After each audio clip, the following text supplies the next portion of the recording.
I know that the parade ordinance was voted on, I think, May, and then you had to re-vote in, I think, June, sometime around there. Okay.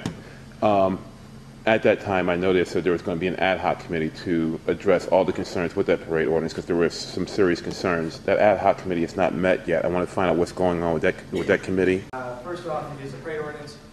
What we want to do is wait and get some feedback from the chief and see how it's working.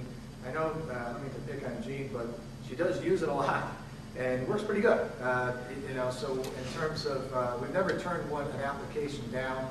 What we are finding, though, is it's expensive because in the past, what used to happen, and this was really the big issue for me on this ordinance, was that groups that wanted to walk down Main Street, whether it be a Eucharistic March from St. Peter's or whether it be the AOH Hibernians Parade, would be charged for the police protection to close the streets.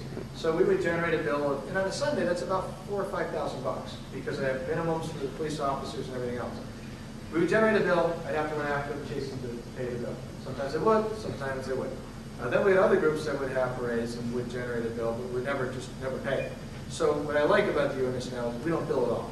So I'm not in the position of begging the AOH or begging St. Peter's to pay the bill when I know other people have no intention of paying.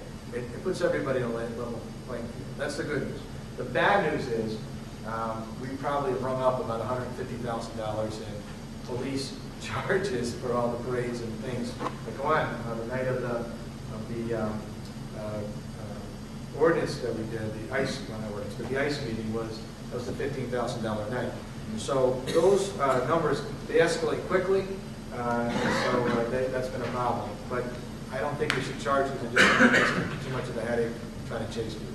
There are other questions about the amount of people, and I think one of the things is we'll look for is recommendations from the chief about, is this working? Are you turning people down? I don't think we've ever turned somebody down on a permit, but the good news is people have been really good about coming in to get a permit, so we've been able to organize where people are. But if we find, and I'll talk to the committee chair, if we find that there's a burning issue to go in and look at that, we certainly can do that.